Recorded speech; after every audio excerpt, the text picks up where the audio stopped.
The following is a special presentation of WEDU, Tampa, St. Petersburg, Sarasota. Family-owned businesses account for half the nation's gross domestic product, 60% of the nation's employment, and nearly 80% of the new jobs created. Growing healthy family businesses is essential for our nation's vitality, yet only 1 in 3 family businesses make it to the second generation, and only about 1 in 10 make it to the third generation. You're about to meet the CEO of a successful third-generation family-owned agricultural business that's nurturing its 4th generation and growing strong. There's no one exactly like you. No one has the same financial goals or cares about the same people. That's why Raymond James Financial Advisors have the independence to offer unbiased advice that's right for you. And it's why we pioneered the idea of financial planning. You might say we're just as unique as you are. Raymond James, individual solutions from independent advisors.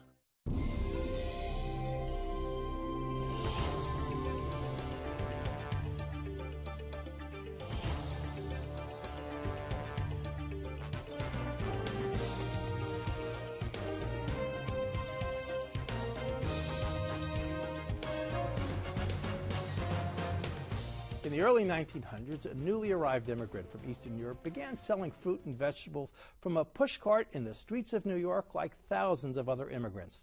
Fast forward nearly 100 years, and the grandson of that pushcart merchant, Wish Farms CEO Gary Wishnatzki, runs a $100 million global agricultural firm that is the largest grower and shipper of strawberries in Florida. Gary, welcome to the Suncoast Business Forum. Hello, nice to meet you. It's a pleasure to have you. Plant City is the winter strawberry capital of the world. We know about the Strawberry Festival. What is the scope and the size of the strawberry industry in this part of the state of Florida? Yeah, a lot of people don't realize how big it is. It represents over $400 million in sales here. The strawberry industry is the largest agricultural sector in the Hillsborough County. And Hillsborough County is one of the top 3 agricultural counties in the state. The Wishnatzki family is involved in more than just strawberries, so this is just a part of the actual agricultural enterprise that is your family's business. Yeah, that's correct. We also market blueberries. We started marketing blueberries back in the very first infancy of the Florida blueberry crop here in the 1990s, and we still market from Florida, but we also market from 8 other regions around North and South America. In addition to that, we market bell peppers, cucumbers, squash, eggplants, cherry tomatoes, and grape tomatoes, and different melons. So we have quite a few different crops that we're involved in. Now, you mentioned marketing. What's the difference between someone who grows strawberries or other fruits and markets strawberries and fruits? Yes, well, we do both. We have our own company-owned farms, but we also market for generations of growers from dating back to my grandfather's day. Well, let's talk about your grandfather. Your Sure. grandfather's name was Harris Wishnatzki, right? Yes, Harris came over. His Jewish name was Gershon. He came over in 1904, and he immigrated with his sister. He was 20 years old, and he had the entrepreneurial spirit back then. I mean, it wasn't long after he arrived that he started marketing and selling fruits and vegetables from a pushcart in Lower Manhattan in New York City, and he just grew the business from there. He started with some other. Bought some more push carts, and he put some other immigrants to work at the time, and he just grew his business from there. He had a fleet of push carts. Now, he was entrepreneurial, and he actually formed a partnership with another immigrant, am I right, in New York City, and they started creating an even bigger business. Tell us about that. Yeah, his partner was Daniel Nathel. He also had a fleet of push carts, so they both had enough push carts that they needed to supply those push carts with fruits and vegetables. So they began buying off of the local New York auction market, because produce came in rail cars back then, and those rail cars were auctioned off. And you had to have a pretty substantial amount of business in order to buy a whole rail car. So at times it got to where they were buying more fruits and vegetables than even their push carts could use. And so what came of that, that's how the wholesale business was born. They started jobbing and wholesaling out the excess. So they went from push carts to wholesaling, and in the late 1920s, your grandfather came to Plant City, Florida. That's correct. What did he discover in Plant City, Florida? Well, first of all, he came here on vacation, or so he said vacation from how the story goes. He came down, he already had a buyer that was buying strawberries in Plant City and shipping them back to his wholesale house in New York City. But when he came to Florida, he just loved the area. I guess the weather, it was the winter time when he was here in the strawberry season, and decided to set up shop and start buying himself and shipping to his wholesale house. And it wasn't long after that that he started developing customers in other major cities along the eastern seaboard, and he become a major wholesaler and buyer here in the Plant City area. Because when my grandfather first came, there were literally thousands of small growers. The size of the farms were all 1, 2, 3 acres, and the size of the farms were really dictated by the size of the families, because the kids were all the pickers. And back in those days, they had what was known as the strawberry schools in eastern Hillsborough County. The strawberry schools, kids went to school during the summer so they could be off during the winter to pick strawberries. So I guess the child labor laws weren't in effect back in those days, but that's how it was. So there were all these thousands of growers, and over the years, the amount of growers has shrunk. The economies of scale has changed, where the growers are larger now than they were back in those days. Mm-hmm. So strawberries are seasonal. It's a winter crop. Right. So your grandfather would come to Florida. He would take care of the strawberry business. Did he stay in Florida, or did he go back to New York? Well, he went back for many years until the 1930s, and that's when he actually moved the family down here. I think it was in 1937. My dad was in the senior year of high school, I know that. And my dad growing up in Brooklyn, it was a bit of culture shock coming down to Florida in Polk County. That's where my grandfather moved to Lakeland. And it was a little bit of a different world. There was no delicatessens. Your grandfather, I understand, died in 1955, and that's when your father and your Uncle Lester actually began running the business. Is that correct? Yeah, that's correct. They took over in 1955, and they ran the business all the way up until the times that my dad passed away and my uncle retired. How big was the business when your dad and your uncle took over? Well, it was not as big as it is now, obviously. The industry was smaller. It was quite a bit smaller back then, and it was a seasonal business. We were just shipping here from Central Florida. We didn't have other areas that we were marketing from. So there was quite a big difference in scale back then. Mm-hmm. Tell us about your youth growing up in the Tampa Bay, greater Tampa Bay area. And did you work as a kid? Were you involved in the business? Well, sure.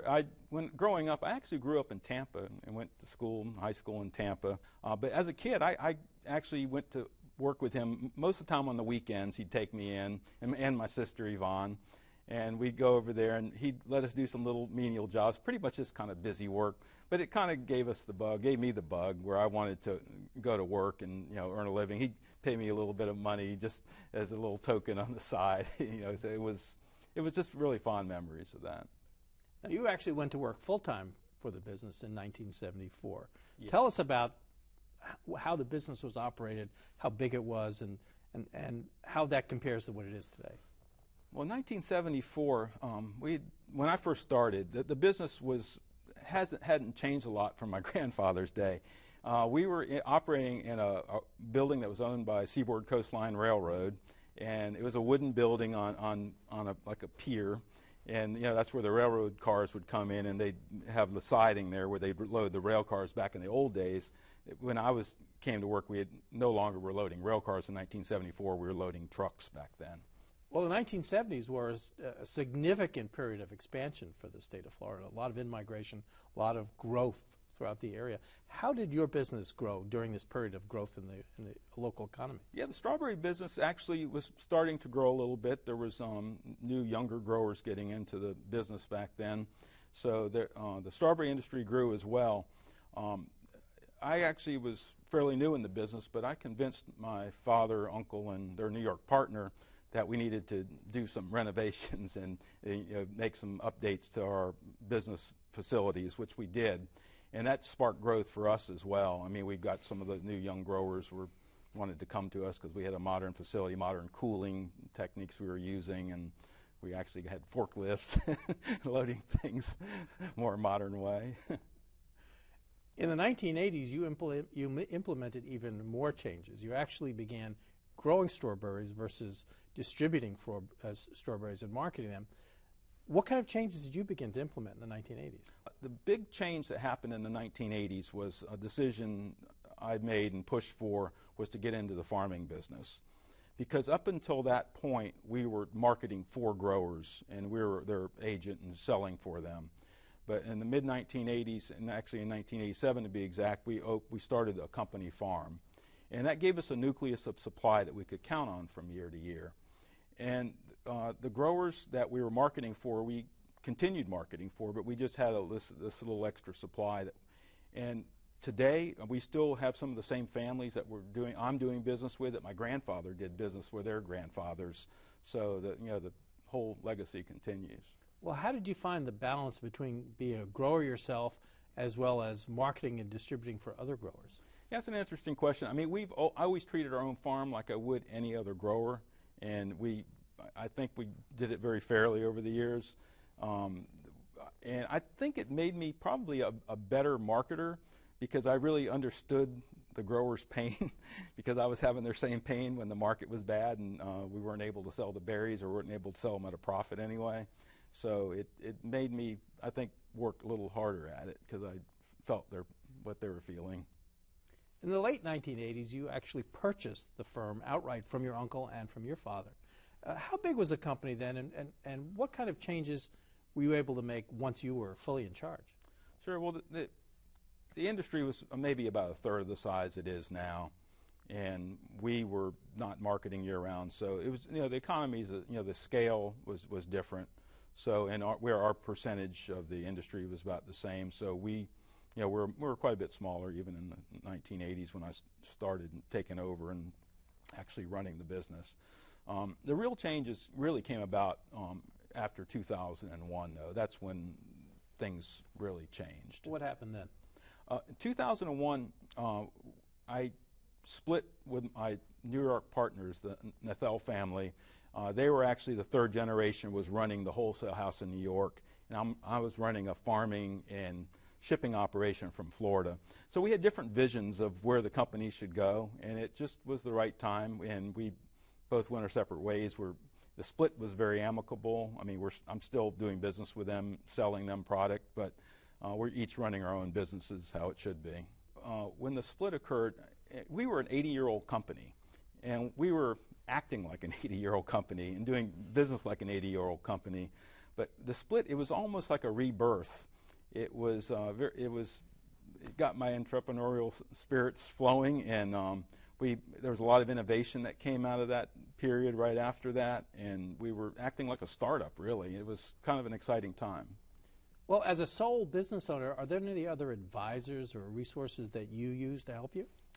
Yeah, sure. I've got a group that I belong to. It's a worldwide organization called Vistage, and there's a local chapter here that I belong to, and there's a group of CEOs and other business owners and people that run companies that we get together once a month, and it's been a great resource for me. I've got a business coach that runs the group. His name's Art McNeil, and he's kind of drilled process discipline into me, and he's gotten me thinking in terms of, everything is about the process, it's not about people, and documenting those processes, and it's really taken our business to new heights, and it's been a great resource. The other thing is internally I've got, my direct reports is my forward-thinking team, and we meet regularly, and I get advice from them, which sometimes I listen to, and it's very helpful to have people that you can really count on that have the same interests as you do. Now, strawberries is a very seasonal business, as you said. It's a winter fruit, and here in Florida, very fragile. How did you go about turning the company into a year-round agricultural firm? Yeah, well, it's back in 2008. We had a strategic planning session that included all of our key people in that, and a lot of good ideas came out of that, but one of them was that we should become a year-round supplier. That way we can supply customers and stay in contact with them year-round, not have to reestablish our relationship at the beginning of each season. So it was a strategic move that we decided as a team. So how do you get and where do you get that year-round supply of fruit and produce? Yeah, well, we follow the crops. I mean, Florida, we have our strawberry season here, of course, is the winter time, which starts in December and goes all the way through March and sometimes into April. And then we've got California farms that we've partnered with that we're marketing and actually have money invested in the California farms as well. And that kind of fills our 12-month window on strawberries. Now, on blueberries, it's a little different crop. The Florida season begins on 1st of April and runs into May, but it's only like a 5-6 week crop. So if you want to be a year-round marketer on blueberries, you have to move. So we have growers that we've connected with in Georgia and North Carolina and Michigan and British Columbia, up in Canada, and then down in South America we have groups of growers in Chile, Argentina, and Uruguay. So we complete the entire 12-month cycle by doing that. How have you used forecasting and technology to get a competitive edge in your business? Around 2006, there was a researcher at the University of Florida was working on a model to forecast the highs and lows of the strawberry crop and when the peaks and valleys were going to be. Well, we got a hold of that model, and we worked with it for a year or two and tweaked it, and we got to the point that we started to be able to rely on what the information we were getting out of it. So what we did, we've actually hired 2 full-time people that all they do is count strawberry blooms. And then we have another person that's the market analyst that assembles and compiles all that information and analyzes it and gives our sales team the feedback they need to know when we were going to have a flush of fruit and when we were not, so we can make good decisions. So it's been a great competitive advantage. And it's a great advantage for our customers, because when we give them a promotion and tell them, yeah, we have a lot of volume coming, they can count on it because we have done our homework. And it's a great competitive advantage for our growers because they know that we're professionally going about forecasting and getting the most money and making the best business decisions we can for them. A number of years ago, you started a whole new business. That was berry processing. What is that, and how has that grown? Yeah, we started out, first year it was like anything. There's a learning curve. Yeah, we started out, we did about 1 million pounds the first year, and we lost money at it. And after first year, we started to figure it out. So this past year, we are up to 15 million pounds and making money. And it's been a great backstop for our fresh sales, because in strawberries being a highly perishable crop that it is, there's times when there's too many, and you don't have the luxury of time to sell them over time. So you've got to be able to do something with them, and sometimes when you have berries, you're selling actually at a loss where the growers can't even pay for the harvest costs. The market gets so low. So this kind of evened out some of those rough spots in the market for us. When that happens, we can go into the process with them. And when the market goes in the tank, I like to say the berries go in the tank. That way we're not selling them at a loss. The grower has maybe a small profit on the frozen fruit, but it is a profit. And then the rest of the fresh sales, we can sell all that at profitable levels and not have to give it away. There's several national companies that are buying it, and they're making things like margarita mixes or smoothie mixes, and it goes into all different types of drinks and juices and things of that sort. What do you see as some of the greatest challenges that are facing berry growers and distributors? And is there a political component to this as well? Yeah, the greatest, there's 2 challenges right now. The first one is imports from Mexico. Now, dating back to the 1960s, we've always dealt with berries coming in from Mexico, but the quality was always lower and not as good. That's changed somewhat. There's American companies, California companies that are going down into Mexico. They've got the American know-how, how to grow them, and they're doing a pretty good job at it. The thing is, they've got different set of rules they're playing by, and by that I mean they're paying different minimum wage than we're paying, obviously, and there's also the fact that there's fumigants and other things that they can use legally that we can't here. So I believe in free trade. I think that's important, but I think free trade should also be fair trade. So that's a major challenge that we faced.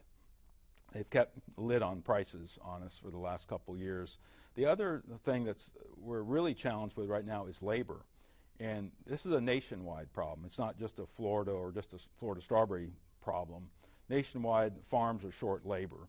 And this past year, I can attest to it, that we had to let fields go in January, really early in the season, that we couldn't get harvested because we didn't have enough workers to pick it. And that issue it's taking place across the United States. And you would think it seems a little counterintuitive, why are the farms short labor when there's a 7% unemployment rate? Well, number one, it's hard work. I mean, our workers are making, the skilled workers that know how to pick strawberries on their piece rates, they're making in excess of $15 an hour. So it's not that they're being underpaid or being taken advantage of. The fact is, it's just hard work. And the other thing, migrant labor is, by definition, is migratory. So a worker has to move a few times a year or move their family if they have a family, and that makes it more difficult. And domestic American people just don't want to do that work. So the strawberry industry has been growing over the last several years. The labor force has been shrinking. So you just have the labor supply and demand market forces are at work, and labor's been very tight the last several years. Speaking of labor, you are very involved in philanthropy, particularly as it relates to the workers who have helped make your business successful. Tell us about that. So I've started a charity tennis tournament about 8 years ago, and that's raised over $500,000 for migrant education. I'm currently on the board of RCMA, which is the Redlands Christian Migrant Association. They have Project Head Start centers throughout the state, as well as 2 charter schools, one in Immokalee and one in Waimama. And a lot of that money that I've raised over the last 8 years has gone towards building new classrooms for them. A number of years ago, you started a company called Virtual One, which has a patented product called Fresh QC, and that relates to traceability. Yes. What is that? Yeah, that was, I'm very proud of that whole program. It's, I think, one of our greatest competitive advantages and one of our great innovations that we came up with since 2001. It is a system, it's built on a platform that we had for just doing data collection in the field. We had scanners, and we were scanning pickers' badges, and that was for payroll purposes. So, but in the mid-2000s, we had a need for our food safety programs to incorporate traceability. So a gentleman that works for me, Minor Bolaños, had the great idea to come up with this traceability system that was built on a process that we were already doing, which was this data collection. So we incorporated, along with these scans, a unique number on each box. So each clamshell of berries now has a unique number on it, and that relates not just back to the field and the time and day it was picked, but who picked it. So the program has been a tremendous thing. I mean, it started out for food safety and traceability, and it's more of an accountability program now. It's really helped instill a sense of pride in everybody in the organization, because when you hear good things, you want to hear more of them, and when you hear bad things, you want to fix it. But we have a call out on that sticker with the yellow sticker on the top of every clamshell, and it says, "How's my picking?" So we're soliciting consumer feedback. So it's been a real bonus for us to be able to have this information and to know what consumers are saying and to know which varieties they like. It's affected a lot of decisions that we've made, and it's been a very useful tool for us. Several years ago, you changed the name of the company. You went from Wishnatzki Farms to Wish Farms. Now, that's after almost 90 years in the business. Why did you change the name? Yeah, back in 2009, I did a consumer survey, and I already had it in my mind that we maybe needed to shorten the name for marketing purposes. But I didn't want to do it without first doing some research and studying the whole issue. So we polled 400 people in the state of Florida, and I wanted to find out how many people actually knew Wishnatzki Farms. And it wasn't any surprise to me. Our brand recognition was next to zero. I think one person out of 400 can say our name unaided. So it wasn't like it was a big risk changing the name, I didn't think. But I contemplated it. We tested different icons and different labels and different looks. And the one that won out with our consumer polls was our Misty the Garden Pixie. And she's our icon now, and she's family friendly. The Wish Farms name is much easier to spell and a lot easier to remember. But when I was going through this whole process, I got a lot of resistance, and most of the resistance was in my family, my wife in particular, Therese, she said to me, she said, now, how could you even think about changing your family name of your company? She says, that sounds like a terrible thing. What would your grandfather say about that? And she made me feel a little bit bad about this idea that I had, and I started thinking about it, and I went back and I contemplated on it for a while, and I said, you know what? My grandfather, when he came to Florida in 1929, people didn't call him Mr. Wishnatzki. They couldn't pronounce a Wishnatzki. They called him Mr. Wish. So I said, okay, he was accepting of that. I think he would go along with this name change. So and we went forward with it. And it's been very successful. Our brand recognition has gone up in the last couple of years, and I think we're on the right track. So after 90 years in the business, the company has grown substantially. You're the third generation, and recently your daughter joined the company as the fourth generation. Yes, I'm thrilled. My daughter Elizabeth and her husband James are both working for me. So I do have the fourth generation in training right now.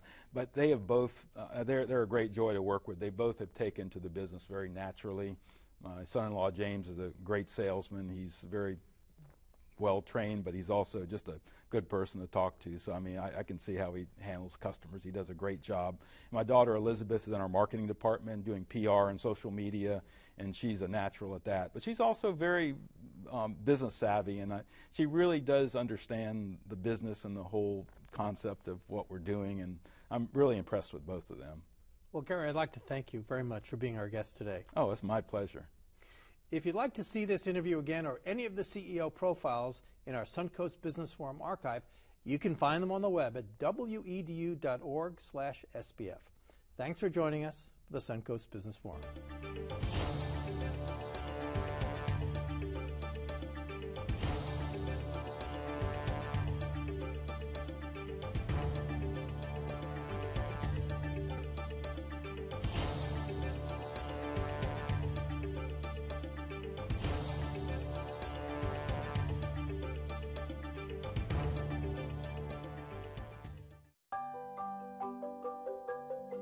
There's no one exactly like you. No one has the same financial goals or cares about the same people. That's why Raymond James Financial Advisors have the independence to offer unbiased advice that's right for you. And it's why we pioneered the idea of financial planning. You might say we're just as unique as you are. Raymond James, individual solutions from independent advisors.